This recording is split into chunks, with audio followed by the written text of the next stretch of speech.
तो हेलो बच्चों लोग, कैसे हो आप सब। मैं हूं आपका केमिस्ट्री फैकल्टी सोनू शकरवा और आज हम अपने सेमेस्टर 2 के मेरे दो पेपर हैं मैं जिसको आपको डील करने वाला हूं। पहला है प्रोजेक्ट मैनेजमेंट एंड दूसरा है इन्वायरमेंटल सस्टेनेबिलिटी। एंड जो स्टैटिक्स एनालिटिक्स हैं वो सर डील करने वाले हैं। ठीक है, तो मैं दो चीज़ का डील करने वाला हूँ। पहला कौन सा बच्चों लोग, environmental sustainability and second one is project management. तो प्रोजेक्ट मैनेजमेंट जो है बेसिकली बच्चों लोग ये हर ब्रांच के लिए बहुत ज़्यादा इंपॉर्टेंट होने वाला है, क्योंकि इतना ज़्यादा ये क्यूरियस है, क्रूशियल भी आप बोल सकते हो। क्योंकि इसका जो अगर बात की जाए, अगर आप जब इंटरव्यू में बैठोगे तो ये आपका एक बहुत ही बड़ा इंपॉर्टेंस देता है। ये जो सब्जेक्ट है आपका प्रोजेक्ट मैनेजमेंट स्किल, तो आपको उसको ध्यान दे के पढ़ना है, बहुत ही ध्यान दे करके। अगर मैं सच्ची बता रहा हूँ, अगर आप इस सब्जेक्ट को पढ़ते हो बहुत ध्यान से तो आपके लिए बहुत ही ज़्यादा फ़ायदेमंद होने वाला है। ठीक है, ये बहुत ज़्यादा फ़ायदेमंद होने वाला है। और ये मैं बता दूँ, अगर आपने सेमेस्टर 2 में सही से पढ़ाई नहीं की तो पक्का है आपका बैक लगने वाला है, क्योंकि टीचर सबका हालत ख़राब है। इस जो भी आपका जो सिलेबस चेंज हुआ है, सिलेबस का अकॉर्डेंस आपका बर्डन बहुत ज़्यादा है और चैप्टर्स न्यू है, तो एजम्पशंस बहुत कम जन कर सकते हैं कि किस तरह से क्वेश्चंस को डील किया सकता है जो प्रॉपरली है। बहुत सारे कॉलेज में भी बहुत सारे पढ़ाई भी स्टार्ट नहीं हुई क्योंकि इतना जल्दी चेंज हुआ है। ये बहुत ज़्यादा प्रॉब्लम वाली बात है और सिलेबस बहुत ज़्यादा वास्ट है आपके लिए। ठीक है, तो इसको बढ़िया तरीके से आपको डील करना है। तो आज मैं सबसे पहला लेक्चर लेकर के आया हूँ आपका प्रोजेक्ट मैनेजमेंट स्किल का। ठीक है, जिसमें लोग पढ़ेंगे इंट्रोडक्शन, पढ़ेंगे डिफाइनिंग प्रॉपर्टीज, पढ़ेंगे और सब चीज़ हम देखने वाले हैं। ठीक है, फर्स्ट चैप्टर में सबके पास तो सिलेबस हो गई। अगर सिलेबस नहीं है तो आप हमारे टेलीग्राम में जुड़ सकते हो या फिर व्हाट्सएप ग्रुप में जुड़ सकते हो। ठीक है, या फिर आप मेरे इंस्टा हैंडल में आप मैसेज कर सकते हो अगर आपको चाहिए तो PDF। ठीक है, तो आपको मिल जाएगा वहाँ पर। ठीक है, अब देखो यहाँ पर ध्यान दो, हम स्टार्ट करते हैं आज का लेक्चर। पहले चीज हम लोग क्या देखें, प्रोजेक्ट स्किल। ठीक है, उसमें हम लोग क्या देखेंगे, ऑब्जेक्टिव और प्रोजेक्ट मैनेजमेंट। अगर मान लो आपको एक प्रोजेक्ट दिया जाता है तो प्रोजेक्ट में, कोई प्रोजेक्ट में आपसे क्या देखा जाएगा कि स्कोप, आप क्या स्कोप उसको दे रहे हैं। Second one is performance and third one is time and fourth one is cost. ठीक है, ये चर्चा आपको देना है। अगर बात की जाए स्कोप की, किसी बात की जाए चलो स्कोप की, है ना। देखो, तो अगर स्कोप की बात की जाए तो पहले चीज़ तो ये देखा जाता है कि आप किस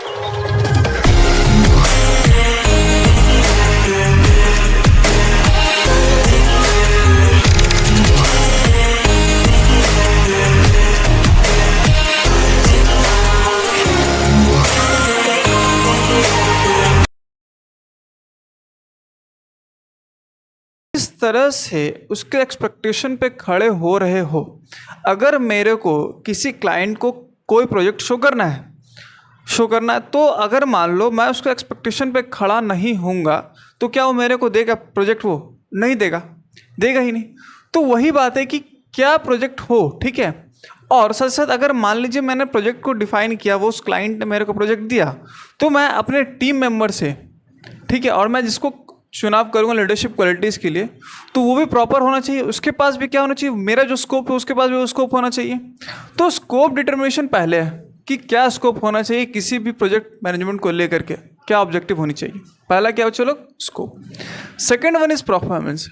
अब देखो, जो मैनेजर और टीम है, अगर इसकी परफॉर्मेंस की बात की जाए तब जाके मेरे को क्या होगा, प्रॉपर वर्क देखने को मिलेगा। अगर मान लो मैंने ये काम तो दिया प्रोजेक्ट और टीम मैनेजर को, तो क्या प्रॉपरली वो वर्क करेगा, तभी ना मेरे को परफॉर्मेंस शो करेगा। ठीक है, अब देखो, मान लो कोई भी कस्टमर है, तो कस्टमर का एक्सपेक्टेशन तो मैंने बताया कि हाँ उस एक्सपेक्टेशन पे खड़ा होना चाहिए। अब उस खड़े होने पे किसको खड़ा होना, मैनेजर और टीम को। तो मैनेजर और टीम अगर प्रॉपरली वर्क करेंगे, ठीक है, तो क्या होगा, कस्टमर को जो है वो डिज़ायर मिलेगा। क्या मिलेगा, वो डिज़ायर परफॉर्मेंस देखने को मिलेगा। ठीक है, अगर वो डिज़ायर परफॉर्मेंस नहीं देखने को मिला तो क्या होगा, वो अनसक्सेसफुल हो जाएगा। वो प्रोजेक्ट ही क्या हो जाएगा बच्चे लोग, अनसक्सेसफुल देखने को आपको मिलेगा। तो ये बात हो रही परफॉर्मेंस की बात। एंड थर्ड वन इज क्या बच्चे लोग, टाइम। अब देखो, मैंने जो क्लाइंट था, क्लाइंट को बात किया कि मैं आपको इस जो बिल्डिंग्स है या फिर एक बड़ा सा मॉल है, इसको मैं आपको 6 मंथ के अंदर कंप्लीट करके दूंगा। अगर मैंने उस टाइम पे उस चीज़ को कंप्लीट नहीं किया तो वो क्या हुआ, एक तरह से अनसक्सेसफुल हुआ। एक तरह से क्या हुआ चलो, वो अनसक्सेसफुल हुआ। A successful project with the time limits perceive during the planning as cost dependent time manage become a crucial activity. Time manage बहुत ज़्यादा क्रूशियल है। अगर मान लो मैंने उसको 6 महीना बोल के लिया है उसको, तो 6 महीना मुझे कंप्लीट करके देना भी है। अगर उस 6 महीना मैंने कंप्लीट करके नहीं दिया तो क्या होगा, वो बेकार हो गया प्रोजेक्ट। अब देखो, अगर बात की जाए स्कोप, परफॉर्मेंस एंड टाइम, ये 3 चीज़ मैटर करता है किसी भी प्रोजेक्ट में। तो ये जब 3 चीज़ मैटर करता है तो उस पर क्या होगा बच्चों लोग, कॉस्ट। अब कॉस्ट का फंक्शन क्या है बच्चों लोग, cost equal to function performance, time and scope. ये तीनों चीज़ होना चाहिए किसी भी कॉस्ट में। अगर मान लो मैंने किसी को पेड किया है, मान लो मैंने एक सिविल को उठाया, सिविल बंदे को उठाया और मैंने उस बिल्डिंग को डिज़ाइन करने के लिए कहा, तो मैं उसे पैसा दूंगा। फिर मैंने उस काम को लगवाया तो मैंने मैनेजर और टीम को दूंगा पैसा। फिर परफॉर्मेंस के लिए मैं उसको मान लो बहुत सारे हाईटेक्स टेक्स के लिए उसको क्या दूंगा, पैसा दूंगा। फिर उसके लिए क्या चाहिए, टाइम चाहिए। उस टाइम में मैंने उस टाइम को क्रूशियल मतलब 6 मंथ का है तो 6 मंथ के लिए मैं दूंगा। अगर मान लो मेरे पास लेबर घटेगा तो मैं लेबर के लिए और पैसे दूंगा। तो डिपेंड करता है कॉस्ट पे। क्या चलो, कॉस्ट पे मेनली डिपेंड करता है।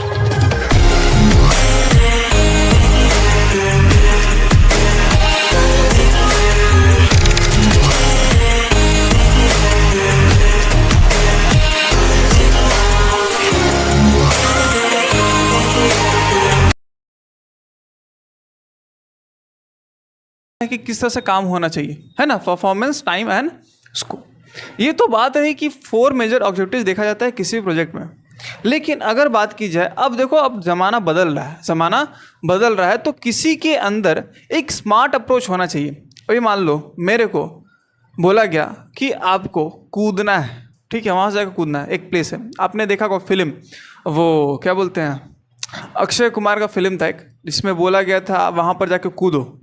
तो बहुत सारे जो बंदे थे वो पानी में कूद जाते हैं और कुछ बंदे, अक्षय कुमार क्या वो सिर्फ वहाँ पर जाकर कूदा। तो उस तरह के स्मार्ट अप्रोच को लेके अब आया था प्रोजेक्ट मैनेजमेंट में। अब देखो, मान लो ये अनदर अप्रोच ऑफ डिफाइनिंग, क्या बच्चों लोग, स्मार्ट अप्रोच हम लोग अपना सकते हैं। कैसा बच्चों लोग, स्मार्ट अप्रोच अपना सकते हैं। तो पहला जो मैंने बताया स्मार्ट, तो एस का मीन्स क्या बच्चों लोग, कि एक स्पेसिफिक गोल होना चाहिए किसी प्रोजेक्ट के अंदर। क्या होना चाहिए बच्चों लोग, स्पेसिफिक प्रोजेक्ट देखने को मिलना चाहिए, वो एक टारगेट में, वो भी एक टारगेट है कि मेरे को, मैंने नीचे का जो बेसमेंट है उसको मैंने 1 सप्ताह में बनाना है, 2 सप्ताह में बनाना है, फिर ऊपर का जो फ्लोर है उसको 2 सप्ताह में बनाना है। तो उस तरह से क्या होगा चाहिए, स्पेसिफिक टारगेट लेके चलना चाहिए, ठीक है। अब देखो सेकेंड इज एम। अब देखो जो भी मैं प्रोजेक्ट को बनाऊंगा, प्रोजेक्ट को शो करूंगा, तो प्रोजेक्ट में क्या होना चाहिए बच्चों लोग, क्वान्टिफेबल, मतलब मेजरेबल होना चाहिए कि हाँ इस तरह से मेजर वर्क होगा तो वो प्रॉपरली वर्क होगा, नहीं तो वो प्रॉपरली वर्क नहीं हो पाएगा। तो इस तरह का आपको ध्यान देना पड़ेगा, ठीक है। Third one is a. अब देखो मान लो मैंने प्रोजेक्ट को स्टार्ट किया, ठीक है। अब मान लो मेरे पास रिसोर्सेज नहीं है, तो मेरे को जितना रिसोर्सेज उसी अटेनेबल रिसोर्स से मेरे को वर्क करना पड़ेगा, ठीक है। क्योंकि मेरे को क्या है, मान लो कॉस्ट का कमी है तो मेरे उसको ध्यान देना पड़ेगा। अगर मान लो मेरे पास आज उसको कंप्लीट करना है, एक रूम को कंप्लीट करना है, मेरे पास 4 लेबर है। अब मैं सोचूंगा कितनी जल्दी इसको कंप्लीट करूँ और किस तरह से कंप्लीट करवाऊँ उस चीज़ को, तो वो ध्यान देना पड़ेगा कि मेरे पास 4 बंदे से मैं किस तरह से काम करवाऊंगा। तो एक दिन मेरे बिल्डिंग खड़ा हो जाएगा या फिर एक दिन में एक रूम खड़ा हो जाएगा, ठीक है। एंड देन मीन्स आर, ठीक है। आर मतलब मान लो मैं सोच तो रहा हूँ कि मैं एक दिन में ये रूम खड़ा कर दूंगा, लेकिन इतना भी रियलिस्टिक नहीं होना चाहिए कि हाँ मतलब हाँ, सोच लिए हवा में और हो ही नहीं रहा है, तो ये भी देखना पड़ता है, ठीक है। ये हो गया बात हुआ बच्चों लोग रियलिस्टिक की, ठीक है, आर की बात। And then will be time. अब मान लो जो लेबर है, लेबर का टाइम है 10 से 4, अब मान लो उसको 6 बजे तक हटवाना है, तो कुछ ना कुछ तो खर्चा पानी देना पड़ेगा। और मान लो वो फिक्स टाइम पे कर दिया तो फिर बढ़िया बात है। तो वो से भी देखा जाता है किसी भी स्मार्ट अप्रोच के अंदर। तो ये बात होगी बच्चों लोग जो मेन 4 ऑब्जेक्टिव्स है किसके, scope, performance, time and then will be cost. And then हम लोग क्या किए कि एक स्मार्ट अप्रोच अपना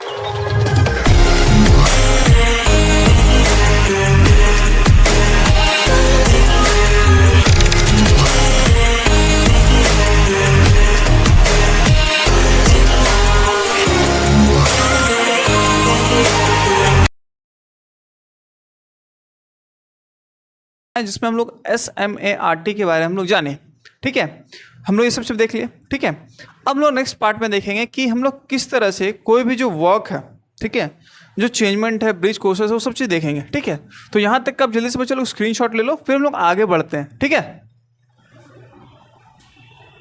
हम देखेंगे बच्चों लोग कि प्रोजेक्ट जो मैनेजमेंट है ना, उसको कैसे मैनेज किया जाता है, तो उसका मीनिंग क्या है बेसिकली, किस कारण से उसको किया जाता है, कि क्यों हम लोग प्रोजेक्ट को किया जा रहा है, फिर किस कारण से। मान लो सबसे ज़्यादा बेटर अगर बात की जाए तो सभी ब्रांच को ये ज़रूरत है कहीं ना कहीं, लेकिन अगर बात की जाए प्रोजेक्ट की तो एक सर्विस है, एक बेसिकली क्या सर्विस है कि उस सर्विस में आपको हर वो काम करके देना है उस अपने क्लाइंट को, ताकि वो प्रॉपर तरीके से उसको समझ सके, उसको इम्प्लीमेंट कर सके।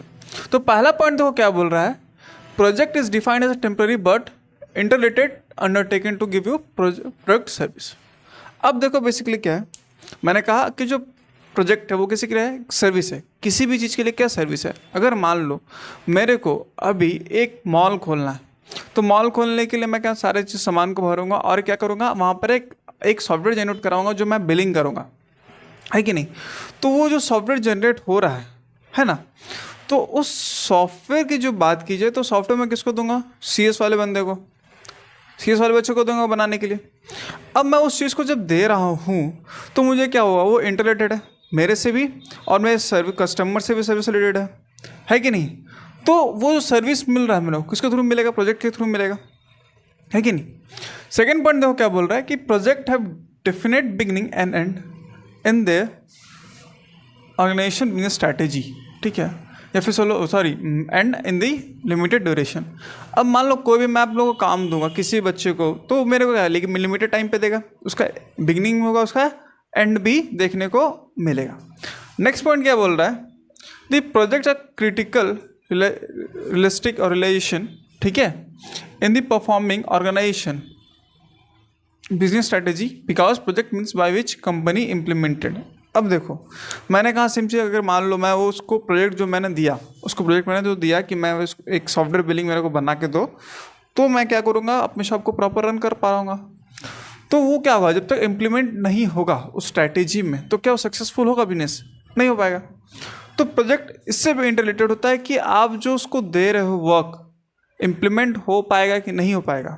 अगर मान लो मैंने सोचा कि मैं जमशेदपुर से या फिर मैं रांची से एक आपके बनारस का एक ट्रेन रूट परफॉर्म करूँगा, अब मान लो बहुत सारे ब्रिजेस बनेंगे, अब ब्रिजेस ही कंप्लीट नहीं हो पाएगा, तो क्या वो इम्प्लीमेंट हो पाएगा, नहीं, बन ही नहीं पाएगा, तो मैं पहुँच नहीं पाऊँगा, ठीक है।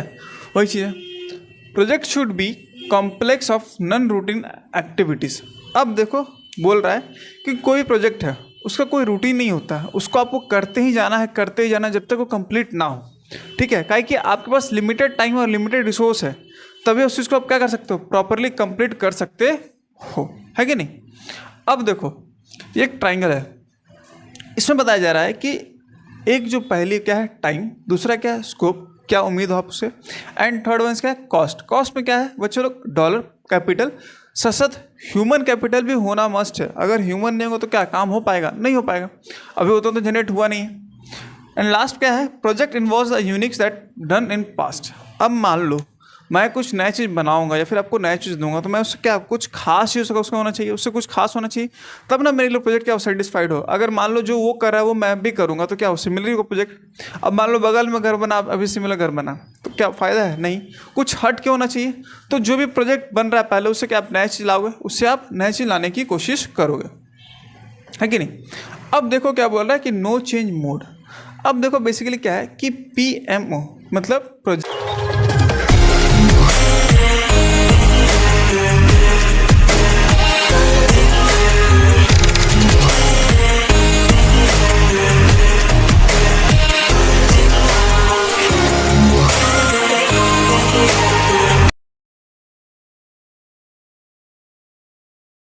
Management body of knowledge, project management body of knowledge.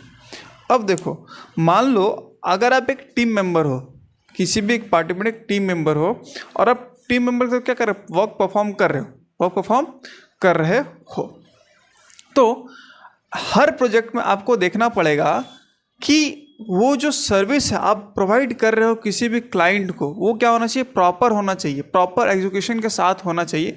अगर आप एग्जीक्यूशन नहीं दे पा रहे हो, उसको आप समझा नहीं पा रहे हो, तो क्लाइंट को पकड़ ही नहीं पा रहे हो, तो फिर क्या फ़ायदा। क्लाइंट तो बेसिकली वही ना है बच्चों लोग कि प्रोजेक्ट मैनेजर क्यों शो कर रहा है। जैसे मान लो बहुत सारे बड़े बड़े कंपनीज हायर करते हैं, ठीक है, एग्जीक्यूटर को, ताकि वो एग्जीक्यूट कर पाए उस चीज़ को, ठीक है, समझा पाए जो क्लाइंट है उसके, है कि नहीं। और क्या बता सके कि हर प्रोजेक्ट का है एक definite end with unique means that product of desire, हर चीज़ का क्या हो डिज़ायर होना चाहिए, उससे क्या हुआ डिफरेंस होना चाहिए, और प्रोडक्ट क्या होना चाहिए सिमिलर होना चाहिए। घर तो बन ही रहा है लेकिन घर भी क्या यूनिकनेस के साथ होना चाहिए, है कि नहीं। अब देखो कोई भी प्रोजेक्ट का एस्पेक्ट क्या क्या होते हैं, तो सबसे पहला क्या स्टैंडिंग, आपका स्टार्टिंग डेट, ठीक है। नेक्स्ट क्या है specific goal and defined responsibilities, अगर हम बच्चे लोग डिफाइन क्या बोलते हैं रिस्पॉन्सिबिलिटी लेगा तभी प्रॉपर वर्क पाएगा। बजट होना चाहिए और प्लानिंग होना चाहिए और फिक्स एंड डेट होना चाहिए, अगर मैं 1 को स्टार्ट कर रहा हूँ तो वो 10 को ख़त्म होना चाहिए, ठीक है, अगले मंथ को। तो ये चीज़ होना चाहिए किसी भी आपके प्रोजेक्ट ऑफ क्या बोलते हैं management of body of knowledge में, ये चीज़ होना चाहिए। उसके एस्पेक्ट्स में ये देखा जाता है कि ये चीज़ मिल रहा है कि नहीं मिल रहा है हम लोग को, है कि नहीं। अब बात कीजिए प्रोजेक्ट मैनेजमेंट की, तो देखो बेसिकली प्रोजेक्ट मैनेजमेंट ये सब चीज़ क्या है, प्रोजेक्ट मैनेजमेंट का पार्ट ही था, ठीक है। अब हम लोग बात करें प्रोजेक्ट मैनेजमेंट जिसमें लोग आने वाले हैं, तो बेसिकली क्या देखो ये भी वही चीज़ है, हम लोग जो रिपीट करें वही चीज़ है। एक तरीका है प्रोजेक्ट मैनेजमेंट क्या है, मेथड है, मेथोडिकल अप्रोच है जो गाइडिंग करता है किसी भी प्रोजेक्ट को। अगर मैं एक खड़ा हूँ, एक मैं लीडर हूँ, ठीक है, और मैं आप लोग को अभी सिखा रहा हूँ, ठीक है, मैं आप लोग को सिखा रहा हूँ, अगर मेरे को कंप्लीट करना है with in the month complete करके ख़त्म करना सारे चैप्टर्स को, तो ये भी एक तरह से क्या मेरे लिए प्रोजेक्ट है, मेरे लिए प्रोजेक्ट है। अब डिपेंड करता है आप मेरे एक टीम मेंबर्स हो, आपको कब तक कंप्लीट करना है इस चीज़ को।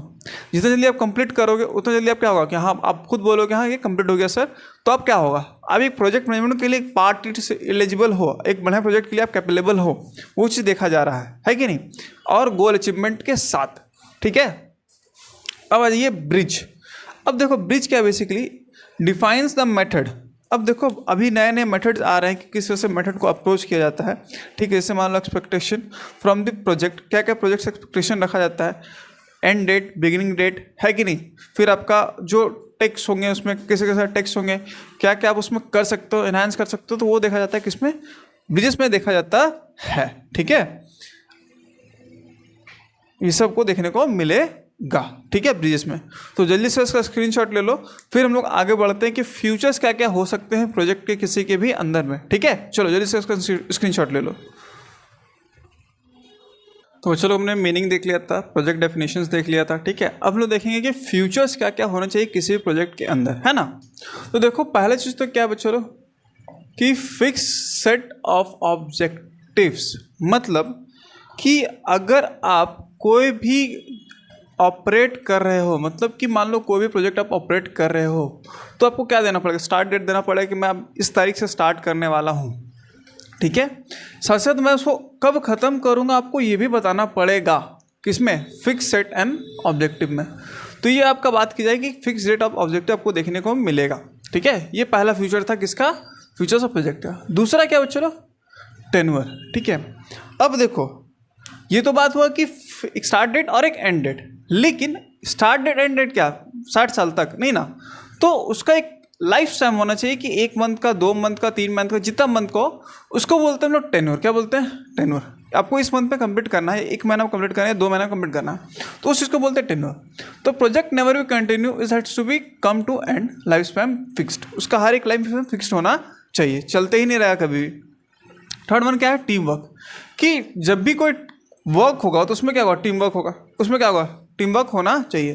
तो बच्चों लोग क्या होता था गड्ढा खोदते तो देखते साइड से मिट्टी आता था, तो मिट्टी क्या है, मिट्टी कोई दोस्त निकाल रहा है, गड्ढा कोई और खोद रहा है कि नहीं खोद रहा है। तो वो चीज़ है कि टीम वर्क होना चाहिए किसी के प्रोजेक्ट के अंदर, ठीक है। It's need to be accomplish the various activities, साथ में करना पड़ेगा वरना ये कंप्लीट नहीं हो पाएगा।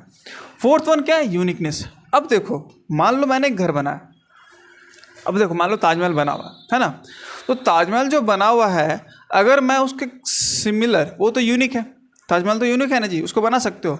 अगर हो सकता है अगर मान लो बनाया, अगर कोई बनाया तो क्या होगा, उसका यूनिकनेस खत्म हो जाएगा, यूनिकनेस खत्म हो जाएगा। तो वो इसी चीज़ को लेकर बात हो रहा है कि जो प्रोजेक्ट है यूनिक है, until themselves no two projects are exactly similar. अगर मान लो मैं बना दूंगा तो सातवां अजूबा है ना जी, वो तो खत्म जा रहा है ताजमहल से। अब देखो लाइफ साइकिल, अगर मान लो कोई भी, मान लो हम ही हैं, तो उसका एक क्या है, एक लिविंग ऑर्गेनिज्म का लाइफ साइकिल होना चाहिए कि अब से लेके अब तक। स्टार्टिंग क्या है, स्टार्ट स्लोली होता है, डेफिनेशन फेज उसका, ठीक है, और धीरे धीरे बिल्डिंग फेज होगा। अब धीरे धीरे क्या होगा, वो जब खत्म होगा उसको क्या बोलेंगे, टर्मिनेटेड फेज देखने को मिलता है हम लोग को। तो ये हो गया बच्चों लाइफ साइकिल किसी भी प्रोजेक्ट के अंदर, ठीक है। तो हमने 5 तरह का फीचर देख लिया। पहला कौन सा था? Fix set of time, objective बोल सकते हो, tenure, uniqueness and team work and life cycle. ये हमने 5 तरह का ऑब्जेक्टिव देख लिया। एंड 6th वन क्या है? More to order. अब देखो, मान लो हर चीज़ को जब हम बना रहे हैं, हर चीज़ को जब हम लोग बना रहे हैं, तो कस्टमर क्या करता है कि हमको इन्फॉर्म करते रहो, आप कस्टमर को इन्फॉर्म करते रहो, क्लाइंट को अपने, कि हाँ ये इतना ज़रूरत है या फिर इतना ज़रूरत है, ठीक है, टाइम चाहिए फिर कॉस्ट चाहिए, तो आपको बात करना पड़ेगा, उसको ऑर्डर करना पड़ेगा अपने क्लाइंट को कि हमको ये चीज़ का ज़रूरत है। तब आप प्रॉपर्ली क्या कर सकते हो? अगर मान लो आपको मशीन ख़राब हो गया, तो आपको किसको, क्लाइंट को पकड़ना पड़ेगा कि आपकी मशीन ख़राब हो गई, वो ऑपरेट नहीं हो पा रहा है, तो ये चीज़ आपको देखना पड़ेगा, है ना। अब बात है सिंगल एंटिटी की। अब देखो प्रोजेक्ट क्या है कि सिंगल पर्सन से कभी भी नहीं होगा, सिंगल पर्सन से कभी भी नहीं होगा। उसमें क्या चाहिए आपको? मेनी पार्टिसिपेंट होना जरूरी है, तभी क्या होगा कि वो प्रोजेक्ट क्या होगा, सिंगल एंटिटी में एक प्रोजेक्ट होगा क्या कि बहुत बड़े प्रोजेक्ट आपको देखने को मिलेगा, ठीक है।